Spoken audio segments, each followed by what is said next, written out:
Hello বন্ধুরা, অনু village cooking চ্যানেলে আপনাদের অনেক অনেক স্বাগত জানাই। আজকে একটি নতুন রেসিপি নিয়ে চলে এসেছি। আপনারা হিংসার নাম শুনেছে, আজকে হিংসার পকোড়া করে আপনাদেরকে দেখাবো এই রেসিপিটি প্রথম থেকে শেষ পর্যন্ত দেখতেই থাকুন, স্কিপ না করে দেখবেন। ভালো লাগলে লাইক কমেন্ট এবং শেয়ার করে সাবস্ক্রাইব করে দেবেন। যে সকল নতুন বন্ধুরা আমার ইউটিউব চ্যানেলে এখন নতুন, আর প্রত্যেক দিনের নতুন নতুন রেসিপি পাওয়ার জন্য আমার চ্যানেলটিকে আগে সাবস্ক্রাইব করে নেবেন এবং ফেসবুক থেকে যদি দেখে থাকেন ফেসবুক পেজটিকে বন্ধুরা ফলো করে দেবেন। দেখতেই পাচ্ছেন এই হিংসাগুলো কেমনভাবে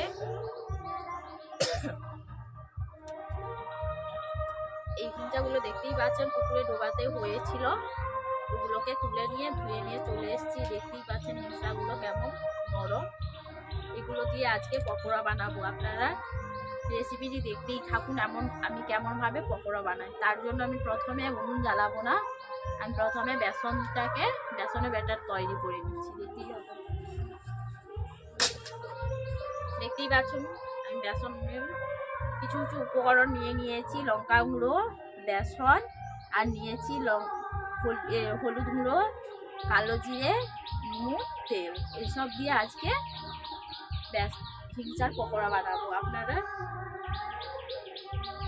বন্ধুরা দেখতেই পাচ্ছেন আমি বেসনটাকে হাফ বাটি মতো নিয়ে নিয়েছি, দেখতেই তো পাচ্ছেন। এরপর নিয়ে নিয়েছি নুন, আর দিয়ে দিচ্ছি লঙ্কা গুঁড়ো, দিয়ে দিচ্ছি হলুদ গুঁড়ো, দিয়ে দিচ্ছি কালো জিরে। এরপর আমি জল দিয়ে বেসনটাকে ফেটিয়ে ফেটিয়ে মেখে নেব, ব্যাটার তৈরি করে নিচ্ছি। এরপর আমি অল্প জল দিয়েছি, বেসনটাকে ভালোভাবে অল্প অল্প জল দিয়ে আমি বেসনটাকে মাখিয়ে নিচ্ছি বন্ধুরা। এরপর আমি ফেটাতে দেবো।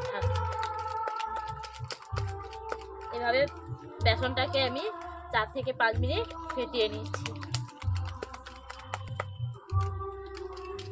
যত বেশি বেসনটা ফেটাবো তত বেশি ফুলবে আর শক্ত হবে, খেতে ভালো লাগবে।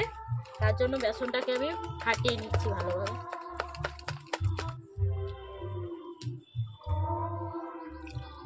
বেসনটা মোটা হয়ে গেছে, তাতে আমি একটু অল্প করে জল দিয়ে দিচ্ছি। বন্ধুরা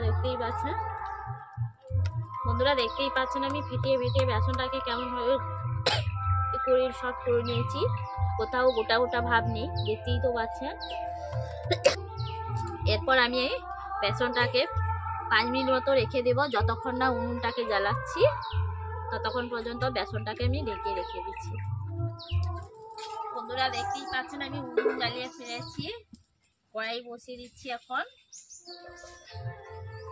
বন্ধুরা দেখতেই পাচ্ছেন কড়াইটা গরম হয়ে গেছে, আমি প্রথমে তেল দিয়ে দিচ্ছি। বন্ধুরা দেখতে পাচ্ছেন কড়াইটা গরম হয়ে গেছে, তেলটাকে এইভাবে আমি কড়াই দিয়ে একটু কুচিটাকে এগিয়ে দিচ্ছি। এরপর আমি এরকম 3টা হিংচা নিয়েছি, দেখতেই পাচ্ছেন। হিংচাটাকে এই বেসনের মধ্যে চোবাতে আছি, ওগুলোকে আমি ছেড়ে দেব কড়াইয়ের মধ্যে।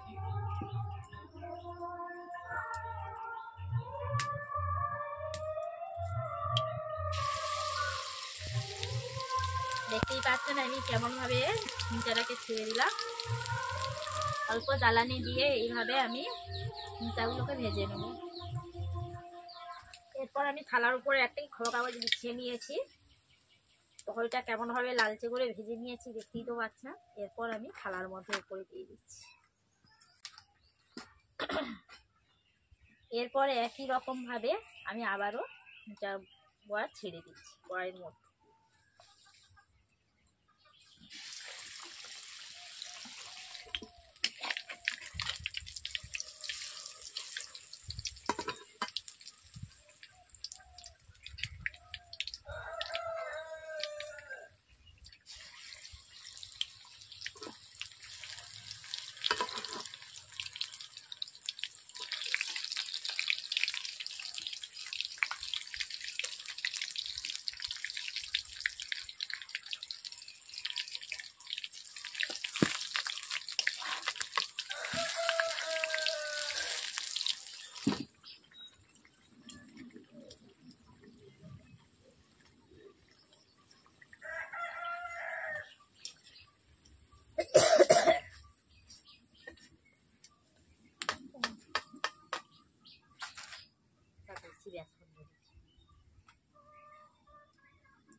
খারাপ তেল